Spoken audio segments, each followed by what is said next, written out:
Yeah, so yesterday we saw joints, right? So yesterday we ended the class at one question. So has anyone got the solution for that question?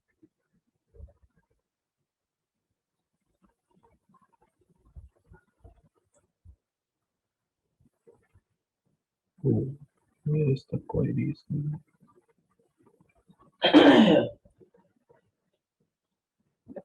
Hello किसी ने solve किया है वो वाला?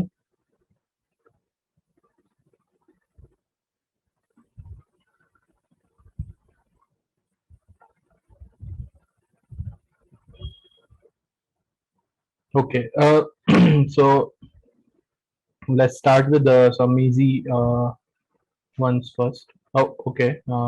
Someone saying in something. Okay, let's start. So you all have the schema, right?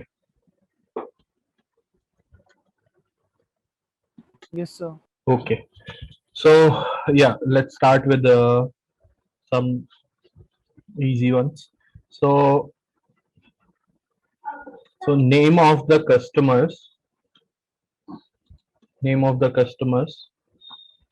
with their account number and branch name. So customers name of the customers with their account number and branch name.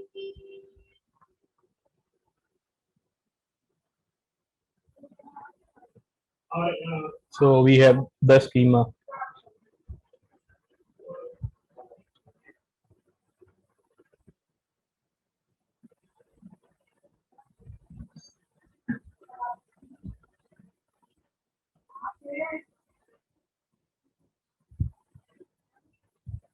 I'm writing the schema again here. Yeah. So name of the customers with their account number and branch name. Yeah. Anyone can tell.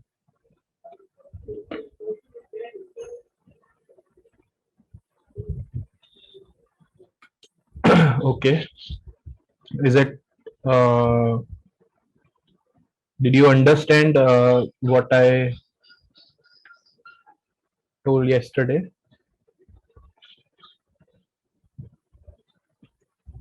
Yes, sir. Okay. So this is an easy one. Anyone? You can give it a try. Sir, we can do Ilyas Singh over here. Okay. So How's select that? select PC name, Mm-hmm. comma B name, Mm-hmm. A number, Okay. from customer C, branch B, account A.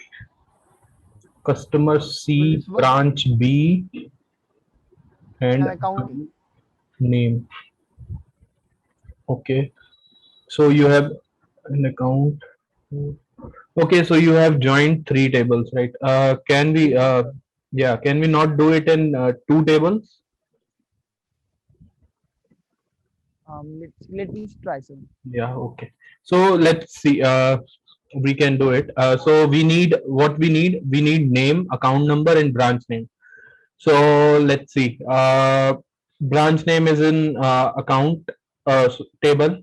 Account number is also in account table, but the name is in depositor table. So the customers who have the account will only have the account number. So we need not go to this table, customers table. So the depositor table will have the entry of the customer name, and the account table will have the entry of the account number corresponding to the customer name. So we can select customer name, comma, account number, comma, branch name from which two tables? So tables are account A. Let's keep it A, and then natural join we can apply, right? Because we do have one column with the same name. So in accounts table, we have this account number column, and in depositor table also we have account number column. So natural join works on the tables that have the same column name. So we need not write the join condition here. So natural join and then depositors D. So we can write this alias here, a dot account name, sorry, customer name. Customer name is not in A, so D dot customer name, A dot account number, and A dot branch name. So this is the answer, right? So when do we apply joins? When do we do apply joins? Yeah. So when we want to extract some data from two or more than two tables. Okay. Yeah. So yeah, this is right. I have a doubt over there. Yeah. Yes, sir. Sir, what also we can't we use right outer join over there instead of natural join, because as easily it can be seen, the depositor name contains CNAME and account number, both Okay. of the attribute that we want. So, sir, can't we apply right outer join over there? Okay. Right outer join. Okay. In depositor. Okay. But Because sir, yeah. yes, sir. Yeah. So So, sir, with that work now. So one thing that the answer will be same actually. So let's see. देखो depositor में उसी customer की entry होगी जिसका account है, ठीक है? Yes, sir.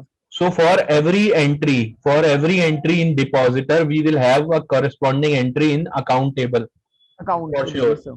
So right outer join or left outer join or full outer join, these give different answers only when we have some tuples or rows in the table that do not match, that do not satisfy the join condition. But in these two tables, we will not have any row in the depositor table that will not match with the account table. So सब सारी entries depositor में जो होंगी वो account में भी होंगी ही होंगी, क्योंकि डिपॉजिटर जो है उसका अकाउंट नंबर यहाँ है, बाकी डिटेल्स उसकी वहां है, तो वो मैच करेगा ही करेगा. तो राइट आउटर में क्या होता है कि जो हमारा राइट वाला टेबल है उसकी सारी एंट्रीज आ जाती हैं, और बचे हुए टेबल की जो सेकंड वाला टेबल होता है पहले वाला, उसकी वो एंट्रीज जिसमें मैच नहीं होता वहां पे नल आ जाता है.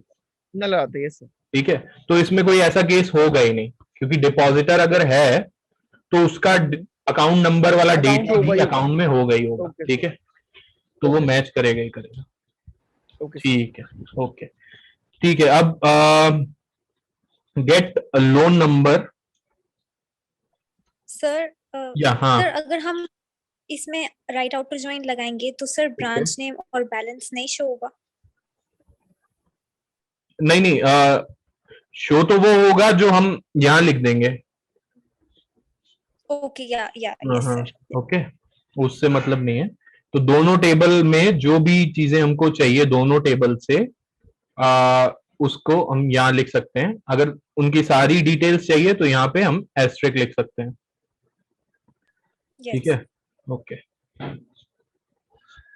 तो loan number, loan amount, customer name of those customers. So ये शायद पहले भी कर चुके हैं. Of those customers, but revision के लिए सही है.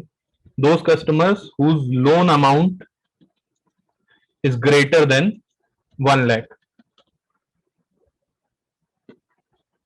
Yeah. So who's telling?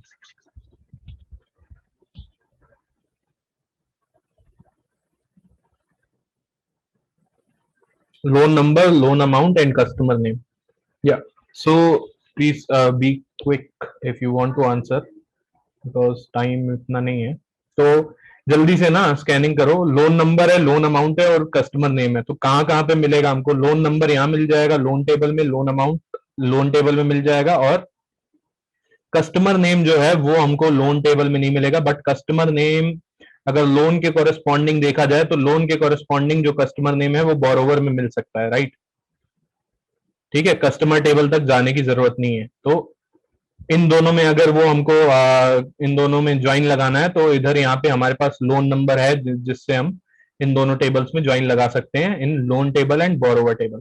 So let's या एनीवन क्वेरी बोलेगा कोई? Sir, Yes, sir. select हाँ हाँ बोलो, सेलेक्ट या anyone. B okay, B dot C name. B is borrower, right? Yes, sir. Borrow dot C name. B dot C, Comma L dot loan number. L dot loan number and then L dot Comma amount L dot amount. Okay, from from borrower B, borrower B, loan L. what like this only? Yes, sir. Loan L. Where? So inner join. We'll apply inner join over there. Inner join. Okay. Inner join. Yes, sir. Loan L. Where L dot amount. Where L dot amount L dot is amount is greater greater than than 1 lakh. 1 lakh. Okay, so inner join में join condition तो दिया नहीं तुमने, तो inner join लगाया तो on लिखना पड़ेगा, right? Where B dot L number is equals to Yes, sir. Okay, sir. L dot L number. और अगर इनर ज्वाइन नहीं लगाना है क्योंकि दोनों कॉलम का नेम सेम है तो यहाँ पर हम इनर ज्वाइन की जगह क्या लिख सकते हैं? Natural join. ठीक है, तो बाय डिफॉल्ट लोन नंबर को कंपेयर करके ही हमको आंसर देगा। ठीक है, इसका तुम लोग टेबल स्कीमा बना के इसको ड्राई रन 1 2 3 रोज लेके फिर इसका ड्राई वो उसमें मतलब कॉपी में देख लिया करो तो पिक्चर ज्यादा क्लियर हो जाएगा। यहाँ पे अभी दिख नहीं पाएगा इसमें। आई विल ट्राई बट देखते हैं कब तक। I will try to copy pen में पढ़ाने का, बट अभी ऐसे ही है। तो तुम लोग अपने आप 2 3 रोज ले लिया करो और दूसरे टेबल की भी 2 3 रोज, और इस क्वेरी को लिख के इसका आउटपुट लिख के समझ लेना। ठीक है, चलो अब नेक्स्ट क्वेरी की तरफ बढ़ते हैं। Details of customers. या ये तो अब वो वाली क्वेरी है जो जहां पे हम लोगों ने कल छोड़ा था। ठीक है, names of customer, details of customers whose loan amount is greater than 80,000 and account balance is greater than 50,000. तो आ जाओ इस पे। ऐसे कस्टमर्स जिनका लोन अमाउंट 80,000 से ज्यादा है और जिनका अकाउंट बैलेंस 50,000 से ज्यादा है।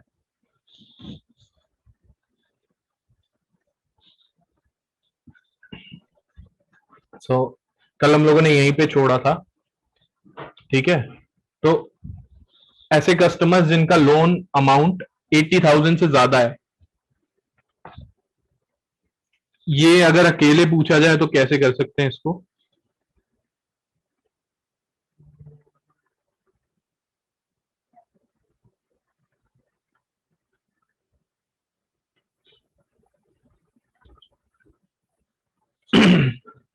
हेलो, कल भी डिस्कस किया था ये अकेले वाला तो। Yes, yes. हाँ बताओ।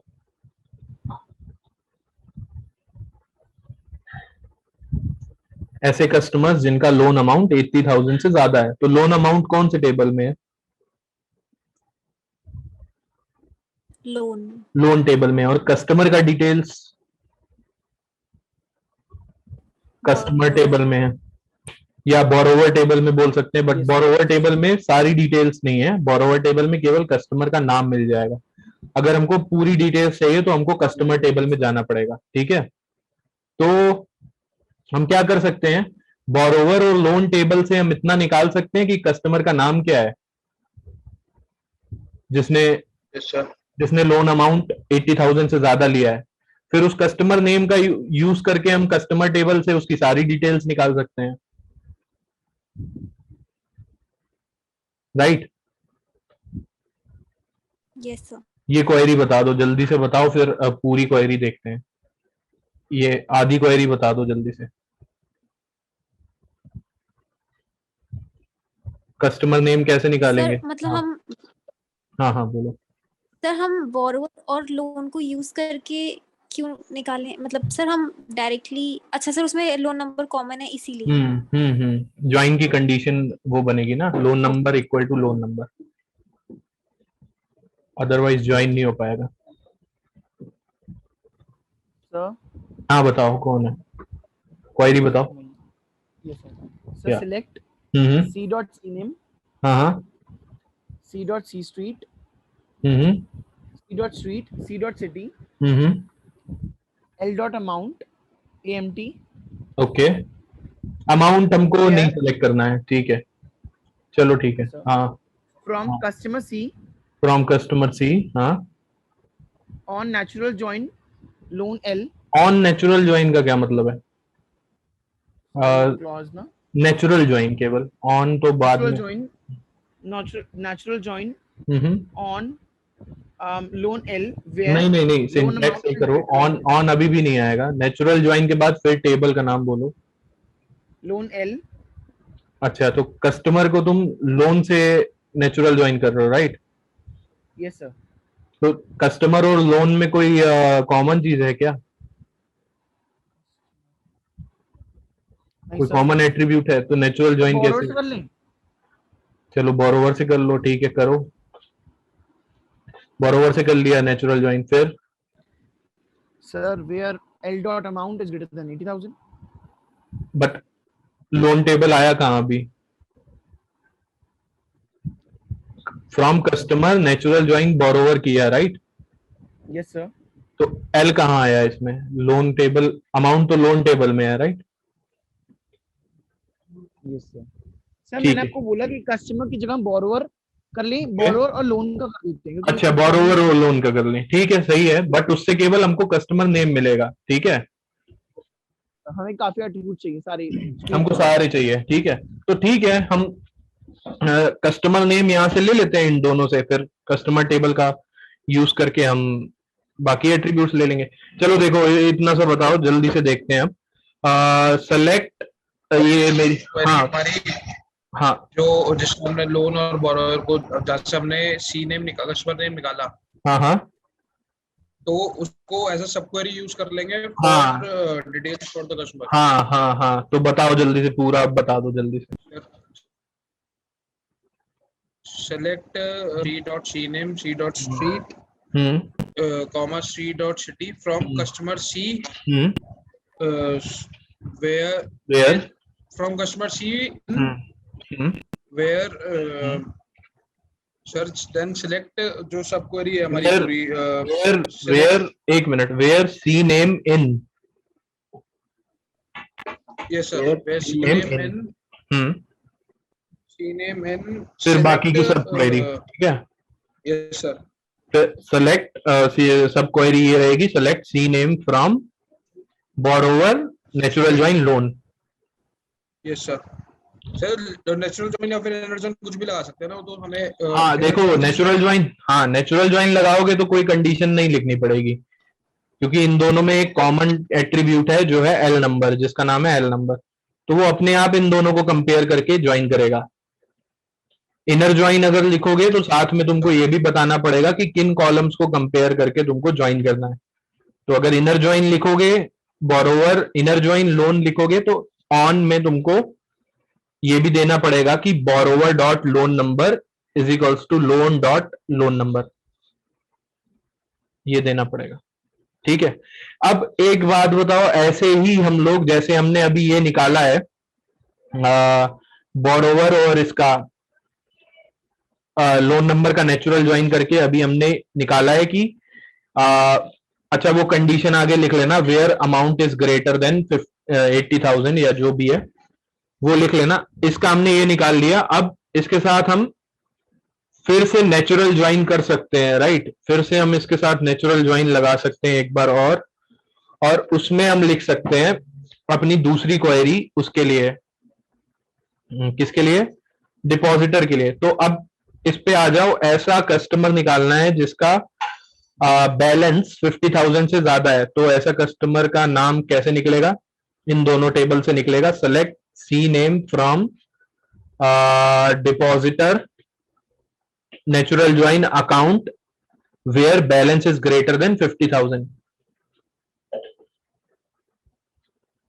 ठीक है। Yes, sir. Yes, sir. और इस वाले आंसर को इसमें आएंगे क्या? सी नेम हमने ले लिया इसमें। इस वाले आंसर को अगर हम नेचुरल ज्वाइन कर दें किसके साथ? जो हमारा लोन वाला आंसर है। किसके साथ नेचुरल ज्वाइन कर दें? जो हमारा लोन वाला आंसर है। तो इस लोन वाले आंसर में भी हमने सी नेम निकाला है और इस वाले आंसर में भी हमने सी नेम निकाला है, राइट। तो उनको अगर नेचुरल ज्वाइन करेंगे तो वो दोनों के सी नेम को मैच करेगा। जहां जहां सी नेम मैच हो जाएगा वो रो आंसर में आ जाएगी। ठीक है। मतलब ऐसा नाम जो दोनों आंसर्स में आएगा। कौन से आंसर में? लोन वाले आंसर में भी और अकाउंट बैलेंस वाले आंसर में भी वो हमारे आंसर में आ जाएगा। और फिर हम इस पूरी क्वेरी को, बड़ी वाली क्वेरी को उसमें रख सकते हैं नेस्टेड क्वेरी में, जिसमें क्या होगा? जिसमें होगा सेलेक्ट, बोलो,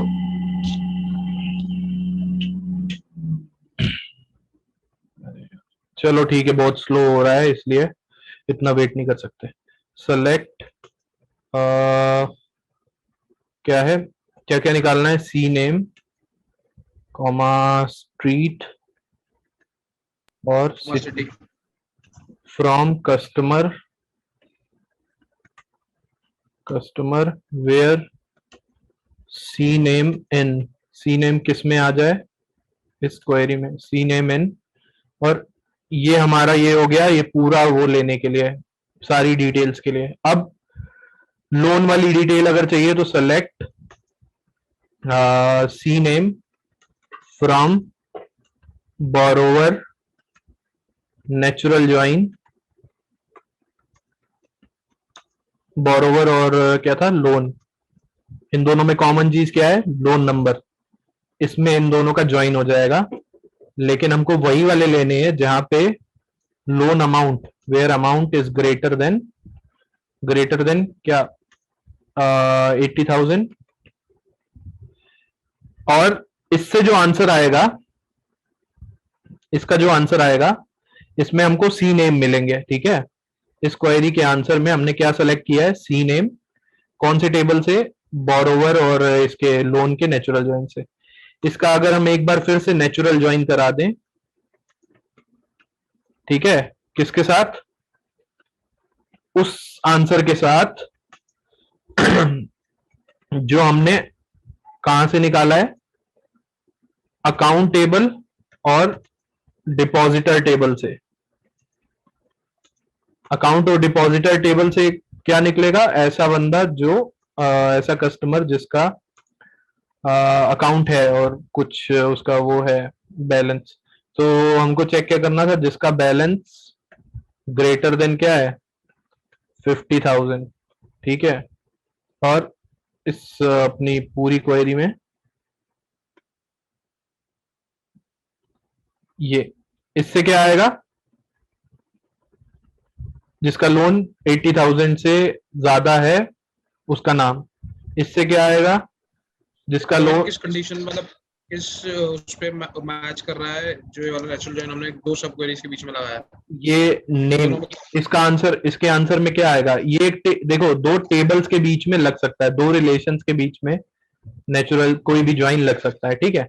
इसके आंसर में क्या आएगा? एक टेबल आएगा जिसमें एक कॉलम होगा, जो उस कॉलम में कस्टमर नेम और अमाउंट का नहीं होगा, कस्टमर नेम का होगा। अमाउंट कहां से? हाँ, जिसका अमाउंट ग्रेटर देन 80,000 है, हाँ, उसका कस्टमर नेम होगा। और यहाँ पर क्या होगा? यहाँ पर भी कस्टमर नेम होगा। नेचुरल ज्वाइन लगाया तो नेचुरल ज्वाइन हमको वो आंसर देगा, नेचुरल ज्वाइन से हमको वो आंसर में सी नेम वो मिल जाएगा जो इन दोनों में आंसर में आया होगा, मतलब C name equal to C name जहां होगा वो आंसर में हमको दे देगा। सर तो सब क्वेरी के बीच में हम कभी भी इनर जॉइन या आउटर जॉइन नहीं लगा सकते, सिर्फ नेचुरल जॉइन ही लगाना पड़ेगा? इनर ज्वाइन आउटर ज्वाइन नहीं लगा सकते। क्यों नहीं लगा सकते? सर पूछ रहा हूँ मतलब। नहीं, ऐसी बात नहीं है, इसमें इनर ज्वाइन कर दो, ठीक है। सर फिर कंडीशन के बेसिस में मैच करेंगे हम। हाँ हाँ, एक मिनट रुको, इधर ये लगा दो और फिर यहाँ पे ऑन लगा दो, ठीक है।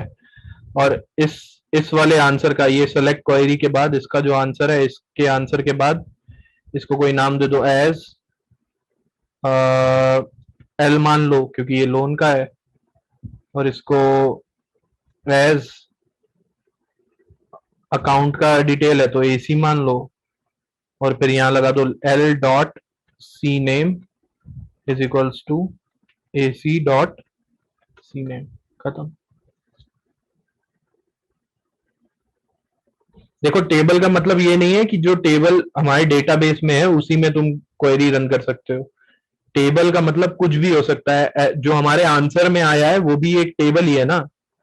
यहाँ पे देखो, यहाँ जो आंसर में आया है वो भी एक टेबल है जिसकी एक कॉलम है, तो इस पे भी हम वो काम कर सकते हैं जो हम एक टेबल के साथ करते हैं जो हमारे डेटाबेस में है, ठीक है।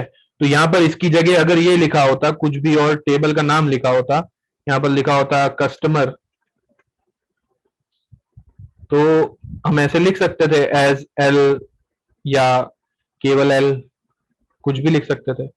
तो सेम काम हम क्वेरी के आउटपुट पे भी कर सकते हैं, क्योंकि वो भी हमको रिजल्ट में क्या दे रहा है, एक रिलेशन दे रहा है, एक टेबल ही दे रहा है, ठीक है। ठीक है, आ गई सबको क्वेरी समझ आ गई?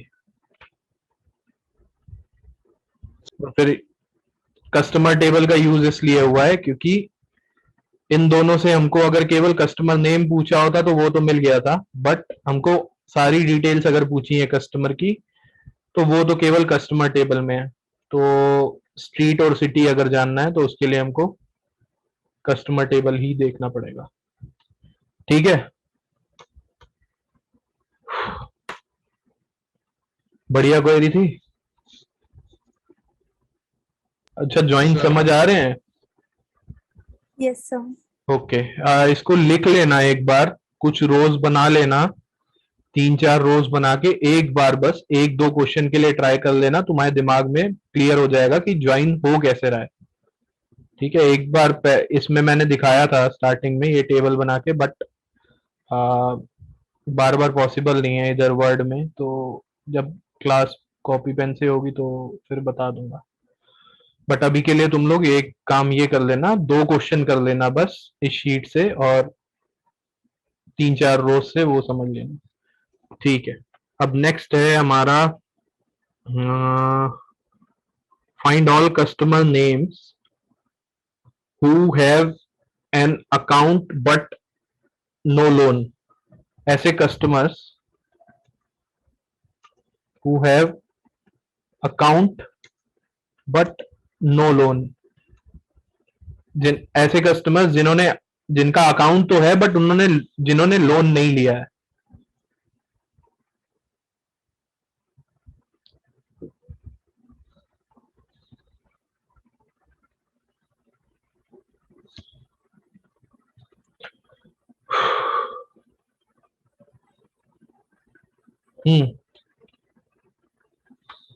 बताओ। तो जिन्होंने लोन, हाँ सर हमें बेसिकली कस्टमर में से वाले कस्टमर हटाने पड़ेंगे जिसमें से जिन्होंने लोन ले रखा है। सॉरी, फिर से एक बार बोलना। बेसिकली हमें कस्टमर बेस से वाले कस्टमर हटाने पड़ेंगे हाँ हाँ, जिन्होंने लोन ले रखा है, क्योंकि डायरेक्टली हम कैसे निकालेंगे। तो देखो जिनका अकाउंट है उनकी डिटेल्स डिपॉजिटर में है, और जिनका लोन है उनकी डिटेल्स बोरोवर में है। तो टेबल ये दोनों यूज होंगे। कस्टमर में इसलिए नहीं जा रहे क्योंकि मान लो कस्टमर पहले था, अब उसका अकाउंट नहीं है, तो ऐसे देख सकते हो। बट अगर कस्टमर टेबल में वही कस्टमर्स की एंट्री है जिनका अकाउंट है, तो कस्टमर टेबल भी ले सकते हैं।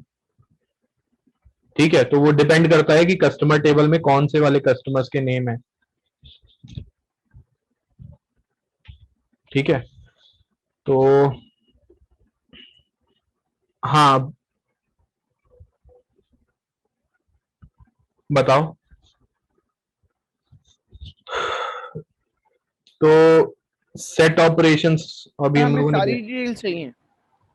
नहीं, केवल कस्टमर नेम चाहिए। Customer name of those customers who have account but have not taken any loan. Okay sir. Sir जरूरी थोड़ी है जो डिपॉजिटर हो वो बोरोवर ना हो, मतलब जो हाँ जरूरी account नहीं है, है। balance भी हाँ है। जरूरी नहीं है, तभी तो कह रहे हैं कि जो डिपॉजिटर है वो बोरोवर भी हो सकता है, इसलिए हमको वही डिपॉजिटर्स के नाम चाहिए जो जो केवल डिपॉजिटर हैं बट बोरोवर नहीं है।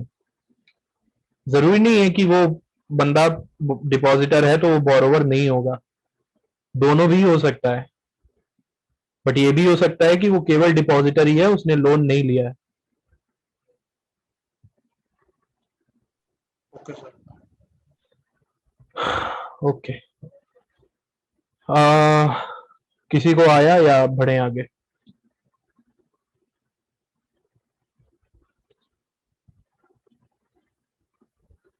सर हाँ बताओ। सर हम इसमें ये भी कर सकते हैं कि हम मतलब सिंपलिसिटी जैसे हम करें कि hmm select C name from hmm customer C. Sir inner join लगा देते हैं, inner join depositor D hmm on C dot C name equals to D dot C name. कि मतलब सर अगर डिपॉजिटर और कस्टमर दोनों का नाम सेम होगा तभी वो सी नेम जो हमारा कस्टमर सी नेम है उसको डिस्प्ले करे। तो इससे क्या मिलेगा हमको इस क्वेरी से?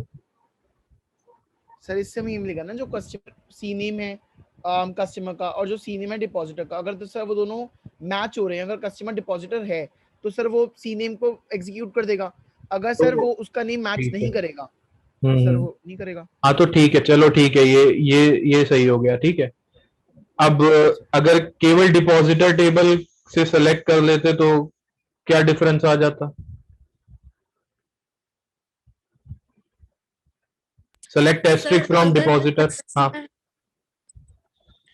सर अगर कस्टमर नेम और डिपॉजिटर नेम मैच हो भी जाए तो भी सर ऐसा थोड़ी कह सकते कि उन्होंने लोन नहीं लिया होगा। हाँ, वही मैं उस पे आने ही वाला था, बट मैं पहले ये देख रहा था कि अगर सेलेक्ट एस्ट्रिक फ्रॉम डिपॉजिटर कर लिया जाए और select asterisk from depositor natural join customer कर दिया जाए तो इन दोनों में कोई डिफरेंस नहीं है।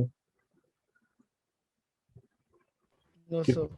हाँ, क्योंकि कस्टमर में एक्स्ट्रा होगा भी तो वो डिपॉजिटर के साथ मैच होके हट जाएगा, और हमको वही कस्टमर नेम्स मिलेंगे जिनकी एंट्री डिपॉजिटर में है, तो इसलिए हम केवल सेलेक्ट एस्ट्रिक फ्रॉम डिपॉजिटर भी कर सकते हैं। अब देखो इजी है, बट तुम लोग पता है आंसर क्यों नहीं बता पा रहे हो? क्योंकि तुम लोग सोच रहे हो ज्वाइन कहाँ लगेगा। ये क्वेश्चन ज्वाइन का नहीं है। अब बताओ answer.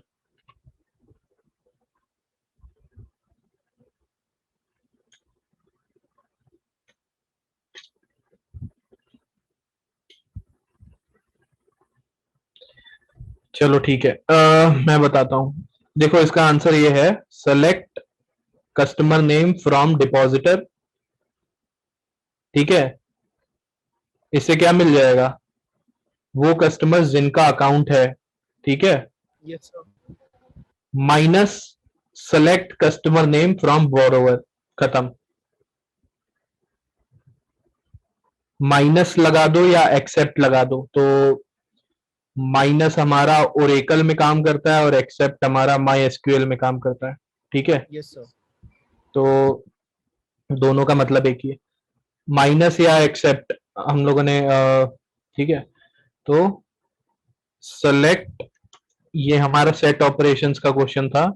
Select C name from क्या डिपॉजिटर, तो इससे हमको क्या मिलेगा, वो कस्टमर नेम जो जिनका अकाउंट है, इसमें से वो हटा दो, तो या तो माइनस कर सकते हो, माइनस लिख सकते हो, या एक्सेप्ट लिख सकते हो, तो दोनों चलेंगे, ठीक है।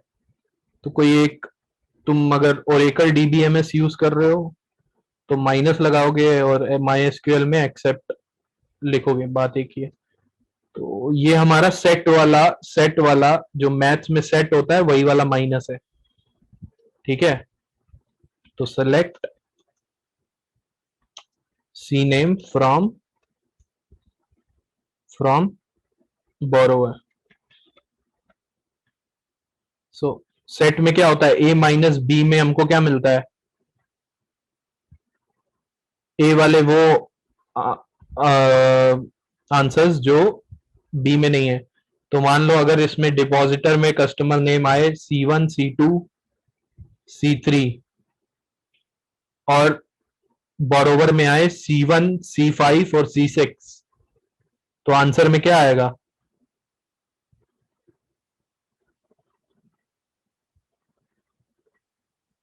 अगर डिपॉजिटर में है C1 C2 C3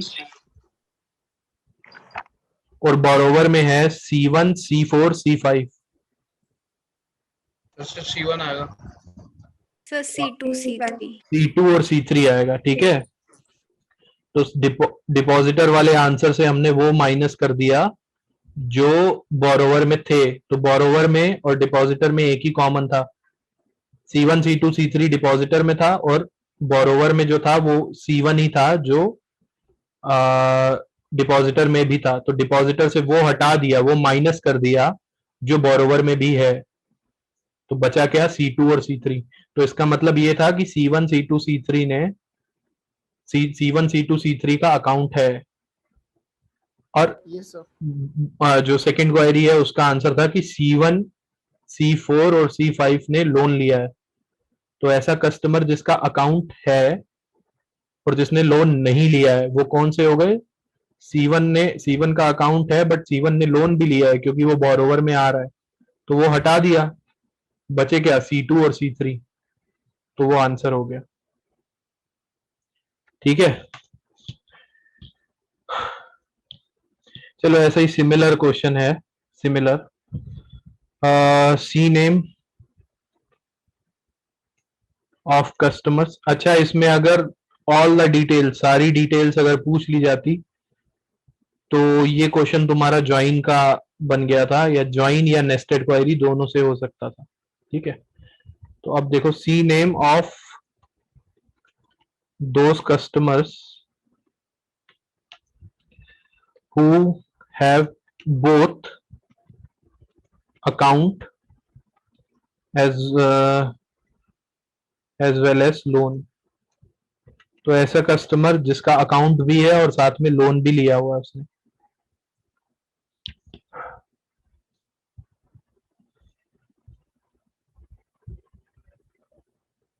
sir intersection के लिए हम एंड यूज करते थे।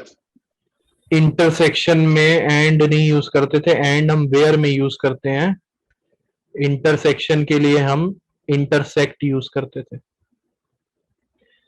तो यहां पर क्या आ जाएगा, माइनस की जगह इंटरसेक्ट, ठीक है। तो जिसका अकाउंट है पहली क्वेरी से उसकी डिटेल्स आ जाएंगी, जिसने लोन लिया है दूसरी क्वेरी से उसकी आ जाएंगी, इंटरसेक्शन लगा देंगे तो दोनों की कॉमन वाली आ जाएंगी।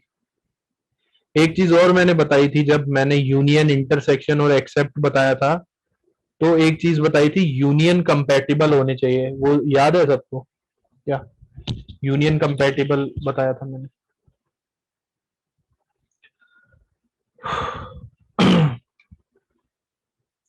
अच्छा, नहीं याद हो तो पिछले वीडियोस देख लेना। सर अगर सेम एट्रीब्यूट्स होंगे वो ना, हाँ, same number of attributes and same data types, या same data types and domains of attributes. तो इसमें आंसर में जैसे C1 वाला एग्जांपल लिया था, तो इसमें आंसर में क्या आएगा, वो वाले डेटा के हिसाब से चले तो इसके आंसर में क्या आएगा? इसके आंसर में C1 आएगा, ठीक है, क्योंकि वो ऐसा कस्टमर है जिसने दोनों किया है, मतलब जिसका लोन भी है और जिसका अकाउंट भी है, ठीक है, सही है ना, C1 आएगा। यस ओके, सर अब बताओ names of those customers, sorry,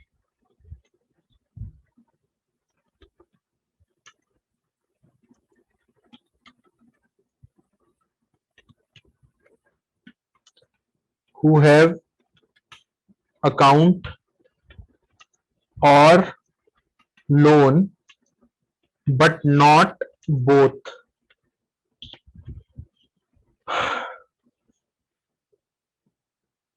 ऐसे कस्टमर्स जिनका या तो अकाउंट है या तो लोन है बट दोनों नहीं है।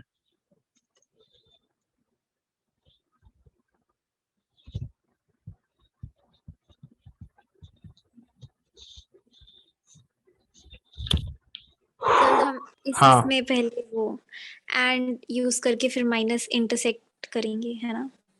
हाँ हो सकता है, बट क्वेरी, हाँ बताओ। सर एंड के लिए वेयर यूज करते हैं? एंड के लिए मतलब समझा नहीं, एंड कहाँ पे लगाना है? Sir customers who have account and loan minus intersect, मतलब ऐसे। Customers who have account and loan, अच्छा वो तो इंटरसेक्शन आई, वो तो खुद ही इंटरसेक्शन हो जाएगा, राइट? ओ अच्छा, हाँ सर, मतलब मेरा मतलब प्लस करेंगे दोनों को और फिर अच्छा माइनस उनका कॉमन। यस ओके, तो यूनियन की बात कर रही हो, राइट? यूनियन, यस सर, हाँ ओके यस सर। ठीक है।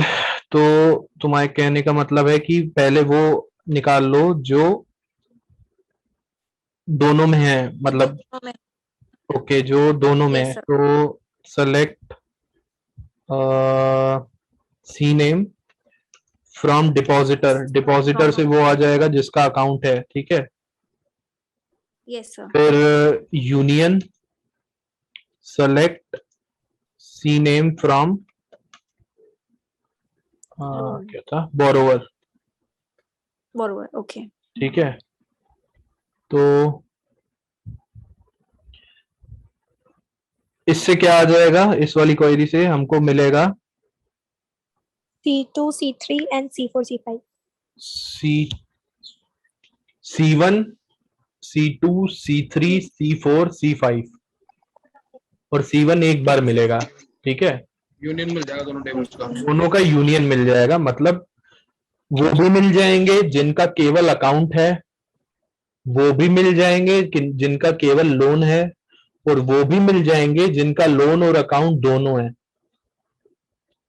ठीक इसमें है। से हम माइनस कर देंगे तो वाली क्वेरी हमारी, इसमें सब आ जाएंगे और इसमें से क्या कर दें, माइनस करेंगे फिफ्थ वाली क्वेरी जो हमारी इंटरसेक्शन वाली है। माइनस कर देंगे फिफ्थ वाली क्वेरी। हाँ, इंटरसेक्शन हमको क्या दे रहा है, जो सर जो दोनों जिनके पास दोनों अकाउंट है। भी है और लोन भी है। हाँ, तो इसमें से वो घटा दो जिनके पास दोनों है, ठीक है, सही है। तो माइनस क्या होगा इसमें, C1 माइनस हो जाएगा, ठीक है। तो पहली Yes. क्वेरी का आंसर क्या आया, पहली क्वेरी का आंसर आया था C1 C2 C3 C4 C5, C5 और उसमें से C1 माइनस हो जाएगा, बचेगा क्या, C2 C3, ये दो वो हैं जिनका केवल अकाउंट है, और C4 C5 ये दो वो होंगे जिनका केवल लोन है, ठीक है। समझ आ गया, right? Yes sir. Okay, sir ठीक है, एक और बताओ फिर अब। चलो अब कुछ क्वेरीज और देखते हैं। एक मिनट रुको। हाँ ठीक है, चलो ये बताओ कि हाँ, ये बढ़िया क्वेश्चन है, अगर ये बता दिया तो एक्चुअली ये बहुत ही बढ़िया है। तो इसको इम्पोर्टेंट लगा लेना, ये बहुत मतलब बढ़िया क्वेश्चन है। तो लिख रहे हो तो कहीं पे इसको लिख लेना एज इम्पोर्टेंट। एक क्वेश्चन ये है, एक दो क्वेश्चन और हैं जो मतलब टफेस्ट हो सकते हैं। इम्पोर्टेंट क्या, टफेस्ट बोल लो, जो बिना किए सोचे नहीं जा सकते, वैसे क्वेश्चन है। तो customer name who have account at all branches in Delhi। ऐसे कस्टमर का नाम जिनका अकाउंट दिल्ली की सारी ब्रांचेस में है। जैसे मान लो एक बैंक की 5 ब्रांचेस है दिल्ली में, तो ऐसा कस्टमर का नाम जिसका अकाउंट दिल्ली की उन 5 ब्रांचेस में है। ठीक है, स्कीमा अपने पास है, स्कीमा देखते हैं कहाँ कहाँ पे हमको क्या क्या मिल रहा है। तो हाँ कौन कौन सा टेबल यूज होगा पहले तो ये देख लो, बताओ।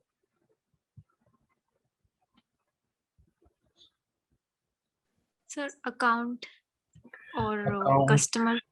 और कस्टमर, ठीक है। अकाउंट यूज होगा ब्रांच नेम के लिए, ब्रांच ओके। यूज होगा। ब्रांच भी यूज होगा क्योंकि उसमें सिटी है और सिटी चेक करना है हमको, दिल्ली। ठीक है, और अकाउंट और कस्टमर, ओके। फिर अब कैसे करेंगे, कैसे? सिर्फ ब्रांच और कस्टमर यूज नहीं कर सकते। ब्रांच और पर कस्टमर, जो कस्टमर है उसका अकाउंट तो ऑब्वियसली होगा ही होगा, तो इसलिए डायरेक्ट कस्टमर और ब्रांच यूज नहीं कर सकते। कस्टमर और और ब्रांच ब्रांच नेम, को वो कैसे करोगे ज्वाइन? ओके सर ठीक है। हम्म, और सर वो जो कस्टमर जिनके अकाउंट क्लोज हो गए तो उसके लिए भी शायद हमें यूज करना पड़ेगा अकाउंट। जिनके अकाउंट क्लोज हो गए, उससे मतलब नहीं है, राइट? हमको ओके अकाउंट ओके क्लोज हो गए मतलब अकाउंट नहीं है एक्चुअली, राइट? जिनका, यस सर। हाँ, तो क्लोज हो गए, ये मत मानो कि क्लोज हो गए या क्या है। ऐसी एंट्रीज नहीं होंगी अकाउंट टेबल में जो क्लोज हो गए, या हाँ हो भी सकती हैं, बट वो हमारे उस पर डिपेंड करता है कि हमने हमारा रिक्वायरमेंट क्या था।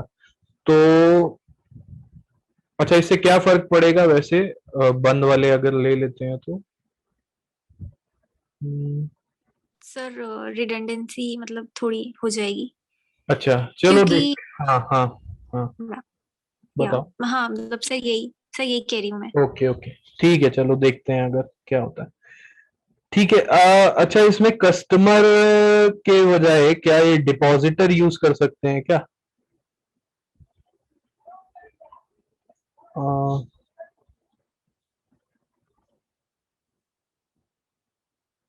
क्योंकि हमको कस्टमर नेम चाहिए, राइट?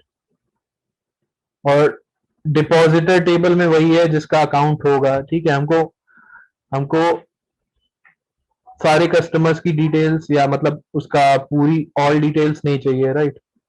तो कस्टमर तक जाने की जरूरत नहीं है, हम यहाँ पे भी रुक सकते हैं डिपॉजिटर टेबल में, इससे भी काम चल यस जाएगा। ठीक है, तो डिपॉजिटर टेबल और अकाउंट टेबल और ब्रांच टेबल, ये 3 हमने सोचे हैं। अकाउंट टेबल इसलिए क्योंकि डिपॉजिटर और अकाउंट को अगर डिपॉजिटर और इसको अगर जोड़ना है कहीं पे ब्रांच को, तो ये जरूरत। हाँ ठीक है, अब क्वेरी की बात बताओ अगर किसी को आती है तो।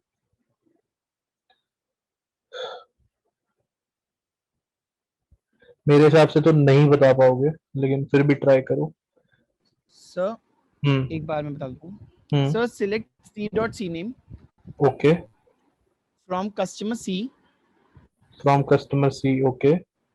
sir, inner join depositor D inner join depositor D, okay on D.ano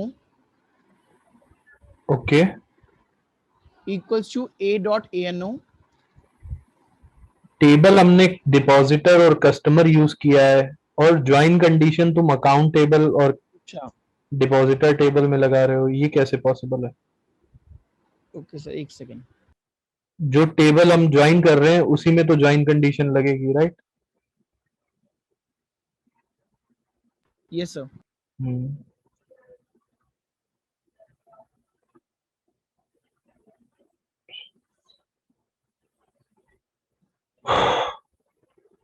अच्छा, ये कैसे सॉरी, सारी ब्रांचेस के नाम कहाँ से मिल सकते हैं हमको? दिल्ली की सारी ब्रांचेस के नाम ब्रांच टेबल से कैसे मिल सकते हैं? सारी ब्रांचेस की अगर सॉरी अगर बात की जाए सारी ब्रांचेस की, तो select branch name from branch where B city is equals to Delhi. इससे हमको क्या मिल जाएगा? दिल्ली में सारी ब्रांच जो दिल्ली में है। हाँ हाँ, उस सारी ब्रांचेस के नाम मिल जाएंगे दिल्ली वाले। अब अगर हम देखो इसको सोचने का तरीका कैसे है। अब हमको ऐसा कस्टमर चाहिए जिसकी जिसकी जिसका अकाउंट इस वाले क्वेरी से जो आंसर आया है उन सब में है, उन सब ब्रांचेस में है, ठीक है? तो बट अगर डिपॉजिटर टेबल की बात की जाए तो डिपॉजिटर टेबल और ब्रांच टेबल को हम डायरेक्टली वो नहीं कर सकते कंपेयर, ठीक है? उसके लिए हमको अकाउंट टेबल भी चाहिए होगा, क्योंकि अकाउंट में है अकाउंट नंबर और अकाउंट नंबर से डिपॉजिटर टेबल जुड़ेगा, और फिर अकाउंट टेबल में है ब्रांच नेम, और ब्रांच नेम और इसको अगर चाहिए हमको तो हम यहाँ जोड़ सकते हैं। तो देखो इसका आंसर क्या है, मैं इधर लिख रहा हूँ क्योंकि कंडीशन हम हैविंग क्लॉज से चेक करेंगे। नहीं नहीं, हैविंग क्लॉज में नहीं चेक करेंगे। देखो बहुत पहली बार में समझ आ जाए ऐसा ऐसा थोड़ा मतलब अच्छा क्वेश्चन है, बट देखते हैं। देखो सेलेक्ट, अगर हमने ये किया select branch name from branch B where B city, या बी डॉट बी सिटी बोल लो, इज इक्वल्स टू दिल्ली। तो इससे उस बैंक की सारी ब्रांचेस के नाम आ जाएंगे जो दिल्ली में है। तो इसमें सारी ब्रांचेस, मान लो दिल्ली में उसकी 3 ब्रांचेस हैं, तो B1 B2 B3, BR1 BR2 BR3 सारी ब्रांचेस के नाम आ गए। अब इस ब्रांच इससे जो ब्रांच निकली है, ठीक है, इससे जो सारी ब्रांचेस निकली हैं, इसमें से अगर हम माइनस कर दें, माइनस लगा लो या एक्सेप्ट लगा लो, बात एक ही है। इसमें से अगर हम माइनस कर दें क्या, इसमें से अगर हम माइनस कर दें उस ब्रांच को जो एक पर्टिकुलर कस्टमर के कस्टमर नेम से लिंक करती है, उन सारी ब्रांचेस को जो एक पर्टिकुलर कस्टमर से लिंक करती है, ठीक है? तो जैसे सेलेक्ट, हम अब वो ब्रांच निकालने जा रहे हैं, ब्रांच नेम फ्रॉम देखो ठीक है अभी रुको, फ्रॉम ब्रांच नेम हमारी अकाउंट टेबल में है, from account natural join depositor.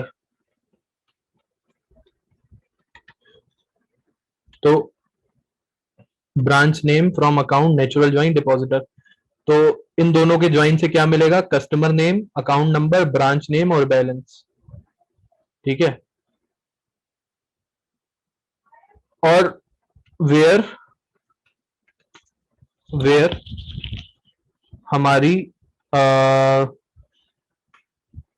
जहां पे हमारी डिपॉजिटर मान लो D1 dot C name equal to है, डिपॉजिटर के लिए मान लो दूसरा यूज किया है D2 डिपॉजिटर, ये इसको ले लो D2 डॉट, अच्छा ये पहले मैं लिख दे रहा हूं फिर समझाऊंगा क्योंकि बिना इसके समझ नहीं आएगा।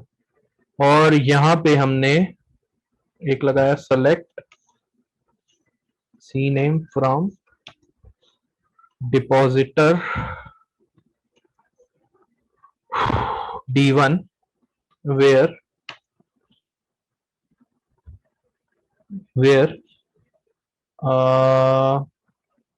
Not exist. ठीक है, तो इसमें सब यूज हो गया है, जितनी भी चीजें तुम लोगों ने भारी भरकम पढ़ी हैं अभी तक सब यूज हो गया है इसमें। ये हमारा आंसर है एक्चुअली। ठीक है, अब बताओ ये समझाएगा कोई मेरे को?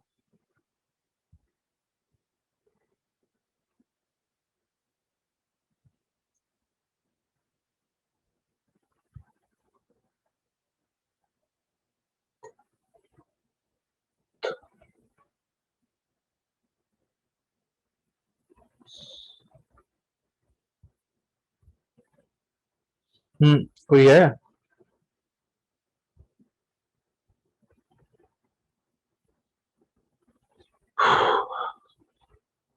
सर इसमें D1 D2 क्या है? ओके, D1 हमारा डिपॉजिटर टेबल है और D2 भी हमारा डिपॉजिटर टेबल है, बट दो बार यूज करना होता है तो हम अलग अलग एलियास ले लेते हैं।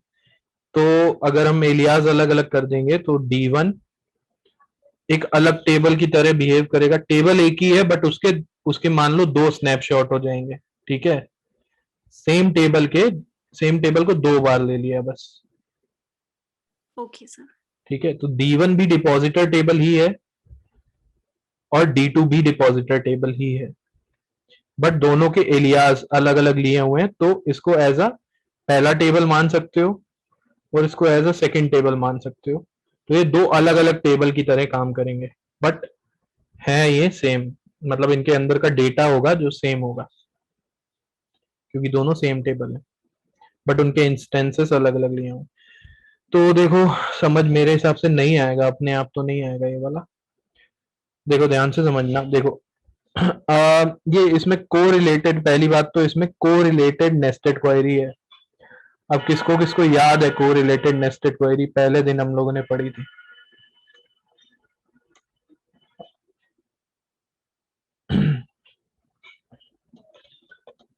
जिसको नहीं याद है वो पहले दिन वाला वीडियो देख लेना। ठीक है, मैं लिंक मैंने अपलोड कर दिया, आज ही ग्रुप पे शेयर कर दूंगा। ठीक है, तो को रिलेटेड नेस्टेड क्वेरीज इसमें फिर से एक बार देख लेते हैं। देखो इस क्वेरी का आंसर तुम लोग को पता है, राइट? इससे वो ब्रांच नेम आ जाएंगे जिनकी सिटी दिल्ली है, इसमें कोई डाउट नहीं है किसी को। यस। ठीक है, अब मान लो अगर एक दिल्ली सिटी में 3 ब्रांचेस हैं एक बैंक की, BR1 BR2 BR3।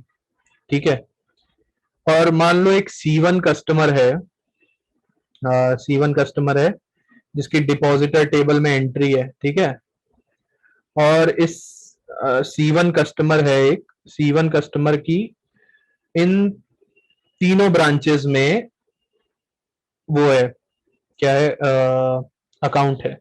ठीक है, तो यहाँ पे डिपॉजिटर टेबल में हमारे पास ऐसे लिखा होगा C1 और तीनों ब्रांचेस में अकाउंट है तो तीनों का अकाउंट नंबर अलग अलग है। ठीक है, तो C1 और अकाउंट नंबर 1, C1 1, फिर C1 अकाउंट नंबर मान लो उसका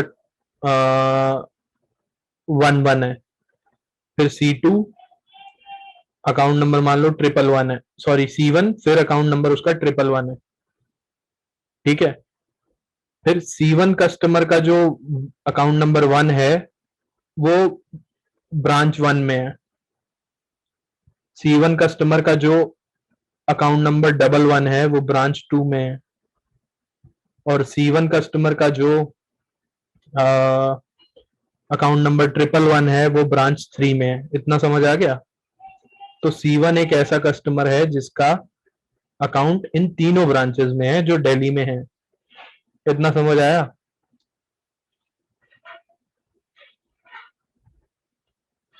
तो इसका मतलब हमारे आंसर में C1 आना चाहिए, right?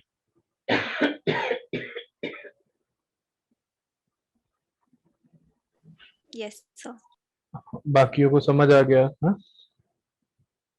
Yes sir. Okay.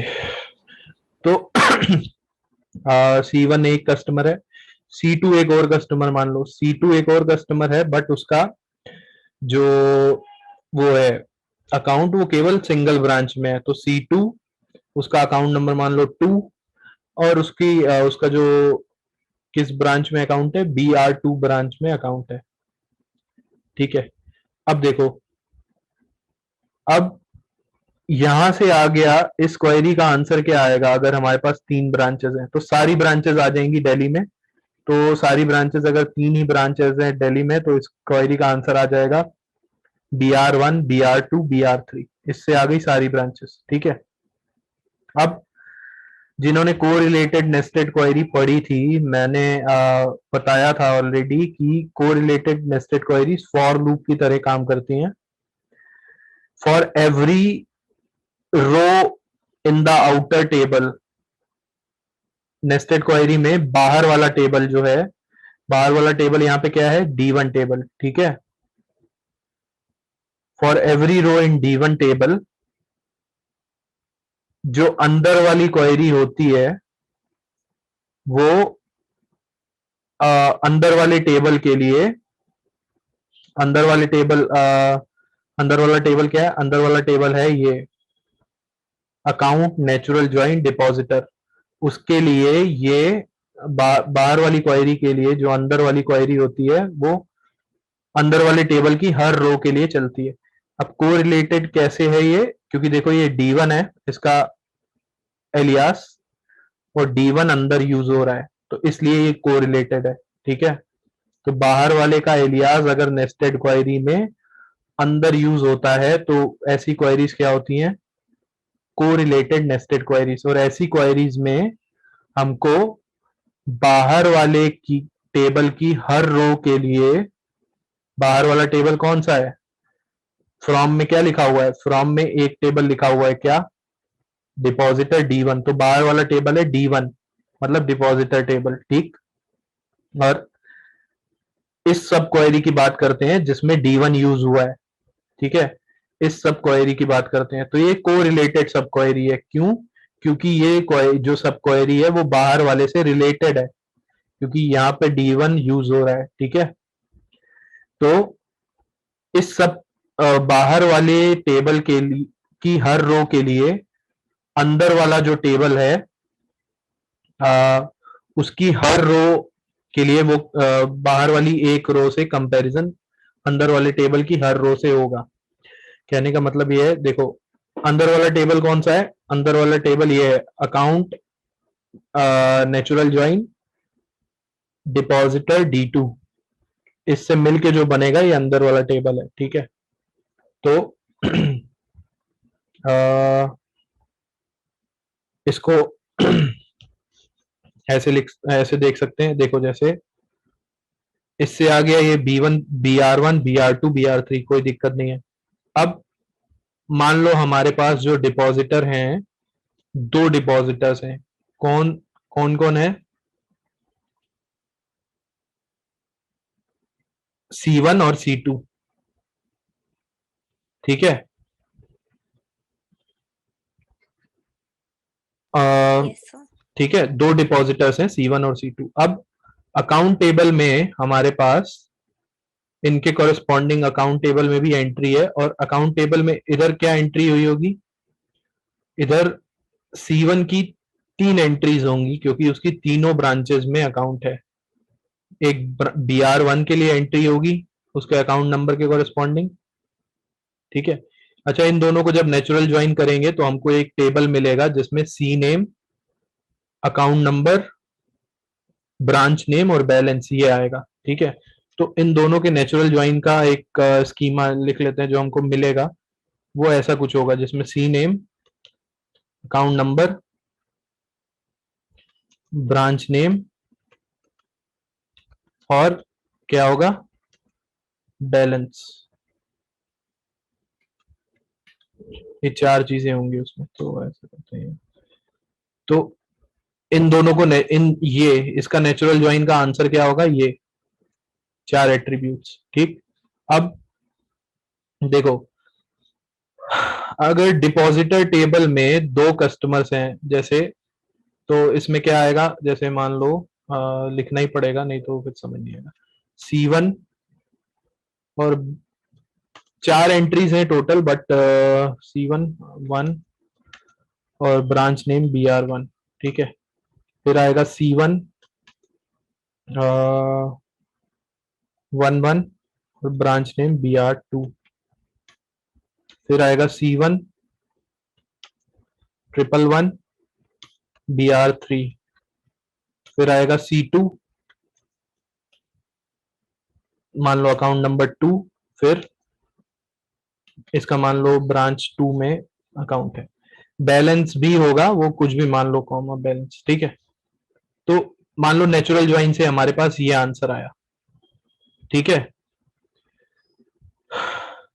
Depositor table में मान लो क्या एंट्रीज हैं। डिपॉजिटर टेबल में दो कस्टमर है हमारे पास केवल, C1 जिसका अकाउंट नंबर है 1, C1 जिसका अकाउंट नंबर है 11, C1 जिसका अकाउंट नंबर है 111 और C2 जिसका अकाउंट नंबर है 2।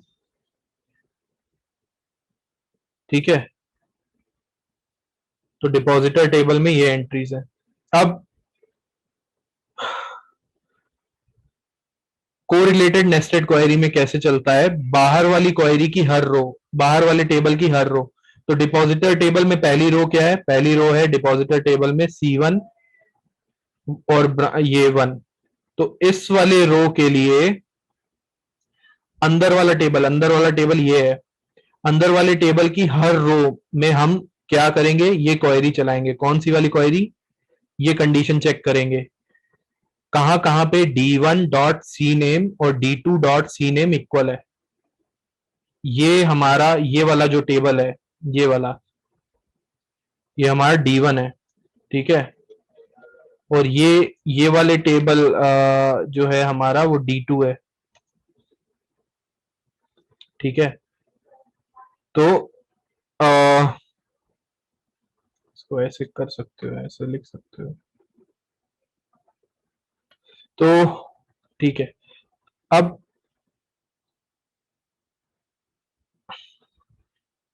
पहले की इसके में हम इसको मैच करेंगे। ठीक है, कहां कहां पे ये कंडीशन मैच हो रही है, ये वाली D1.CNAME इक्वल टू D2.CNAME। हम सेलेक्ट क्या कर रहे हैं, select B name from these two tables where D1.CNAME equal to D2.CNAME। अब बताओ कहां कहां ये कंडीशन ट्रू होगी। समझ आ रहा है?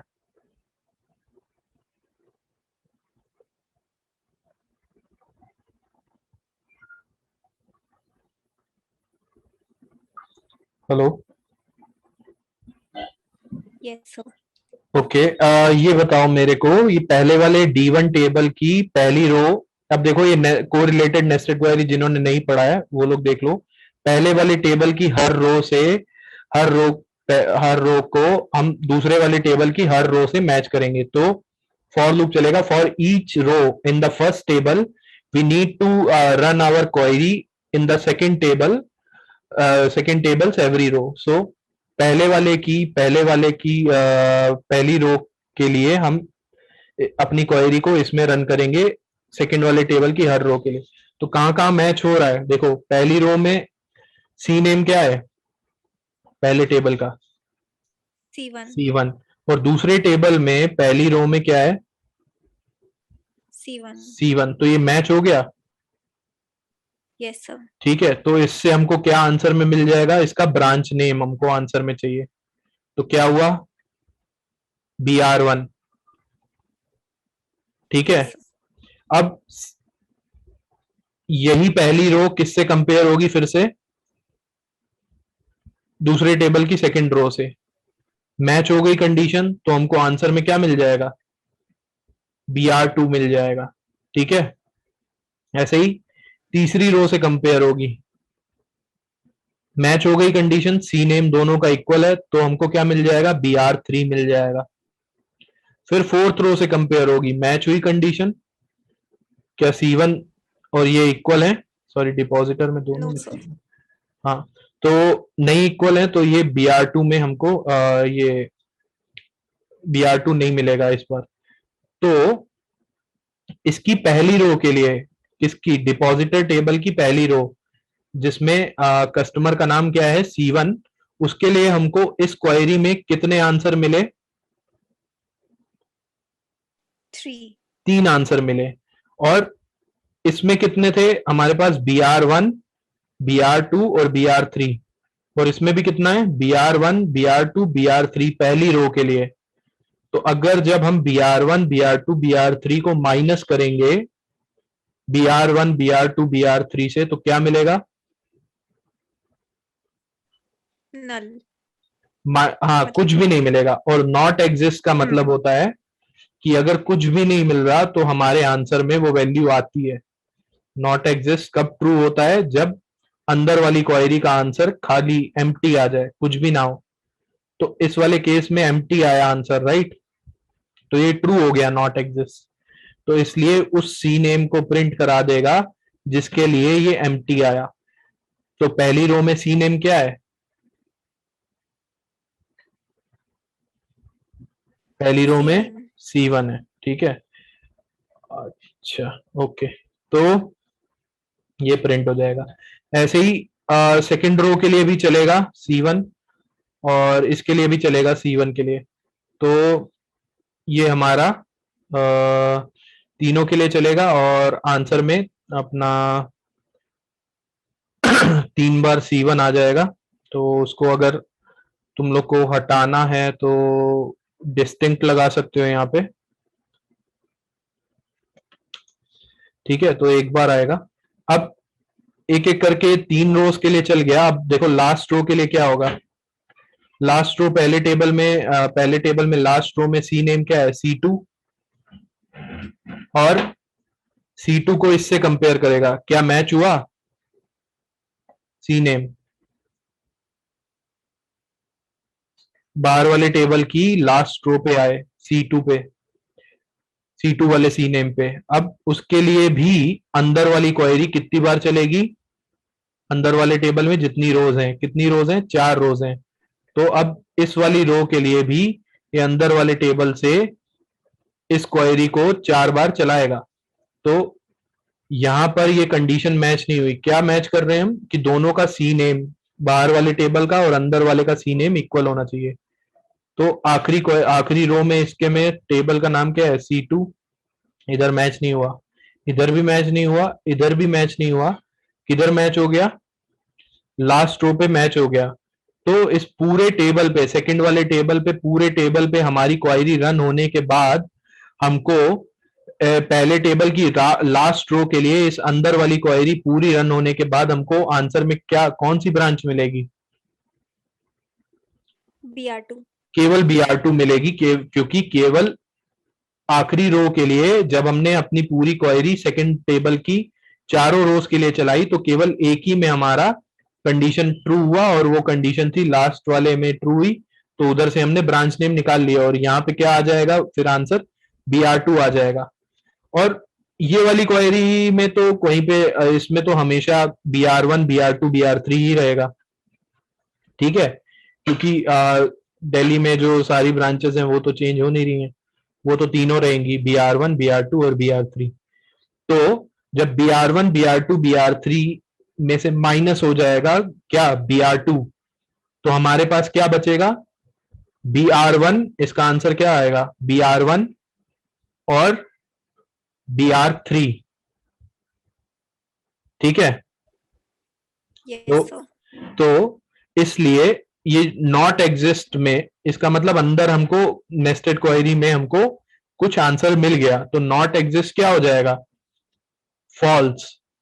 ठीक है, नॉट एग्जिस्ट ट्रू कब होता है? जब अंदर वाली क्वेरी का आंसर एम्प्टी हो। तो यहां पर नॉट एग्जिस्ट क्या हो जाएगा? फॉल्स, क्योंकि दो आंसर हैं हमारे पास, BR1 और BR3। तो इसलिए ये उसके कोरेस्पॉन्डिंग जिस रो के लिए ये नॉट एग्जिस्ट फॉल्स हुआ है उसका सी नेम प्रिंट नहीं कराएगा। तो कौन सी वाली रो के लिए सी नेम ये नॉट एग्जिस्ट फॉल्स हुआ है? आखिरी वाली रो के लिए, उसमें सी नेम क्या है? C2। तो ये उसको प्रिंट नहीं कराएगा। तो ये क्वेरी समझ आई? इससे टफ मेरे हिसाब से शायद ही कुछ क्वेरीज हों, मतलब ये क्वेरी बिना किए बिना समझे नहीं कर सकते। तो बताओ समझ आया तो? जहां दिक्कत है वो भी बता दो। इसमें क्या क्या कॉन्सेप्ट यूज हो रहे हैं? देखो, नॉट एग्जिस्ट भी यूज हो रहा है, सेट ऑपरेशन एक्सेप्ट भी यूज हो रहा है, ज्वाइन भी यूज हो गया इसी में, और अपना क्या है, एक आखिरी क्या था, अच्छा डिस्टिंक्ट भी यूज कर लिया इसी में, और साथ में अरे हाँ, कोरिलेटेड नेस्टेड क्वेरी भी यूज हो रही है। तो इतनी सारी चीजें एक ही क्वेरी में यूज हो रही है। बताओ अगर कहीं डाउट है किसी भी पार्ट में। तो कोरिलेटेड नेस्टेड क्वेरी की वर्किंग आनी चाहिए। कोरिलेटेड नेस्टेड क्वेरी में पहले टेबल, जो बाहर वाला टेबल होता है, उसकी हर रो के लिए अंदर वाले टेबल में, अंदर वाले टेबल की सारी रोज के लिए अंदर वाली क्वेरी चलती है। ये नेस्टेड कोरिलेटेड नेस्टेड क्वेरी का मतलब होता है। ठीक है, और एक्सेप्ट मतलब माइनस, और नॉट एग्जिस्ट ट्रू तब होता है जब अंदर वाली क्वेरी में हमको एम्प्टी मिले। और तो हमने किया क्या? लॉजिकली हमने ये किया है कि सारी ब्रांचेस निकाल ली, और फिर एक पर्टिकुलर कस्टमर के लिए ये देख लिया। एक पर्टिकुलर कस्टमर के लिए कैसे देख पाया? अगर कोरिलेटेड नेस्टेड क्वेरी ना होती तो एक पर्टिकुलर कस्टमर के लिए हम लोग नहीं देख सकते थे। तो फॉर एवरी कस्टमर, वो कहां से आया? हर कस्टमर के लिए कोरिलेटेड नेस्टेड क्वेरी से ही मिला हमको, क्योंकि क्योंकि एक कस्टमर के लिए हम इन सब में चला रहे हैं। ठीक है, तो फॉर एवरी कस्टमर हमने ये चेक कर लिया वो कस्टमर का अकाउंट किस किस ब्रांच में है। तो हर कस्टमर के लिए ये किस किस ब्रांच में अकाउंट है उसके लिए ये हर बार चला, मतलब पूरी सारी रोज में चला, और इसने निकाला कि क्या क्या ब्रांच नेम आ रहे हैं।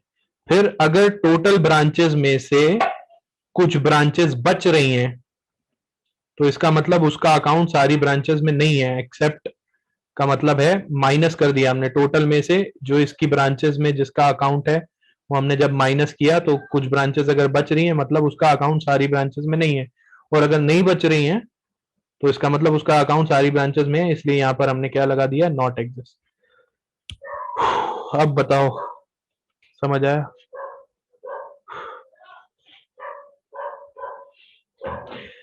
इसको रिवाइज करना और खुद से देखना, ठीक है?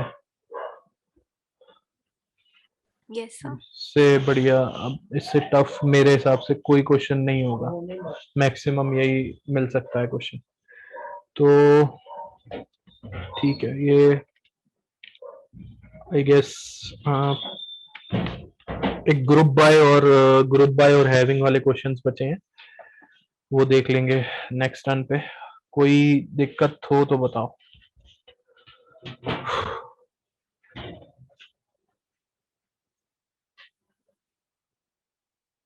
सर फिर नेक्स्ट टर्न के बाद हमारा सिलेबस खत्म हो जाएगा? हाँ, मतलब एसक्यूएल सिलेबस वाइज खत्म हो जाएगा, बट क्वेश्चंस आप लोग जितने मर्जी चाहो लगा सकते हो। एसक्यूएल खत्म हो जाएगी, DBMS नहीं खत्म होगा, एसक्यूएल खत्म हो जाएगी। Yes sir, okay. हाँ।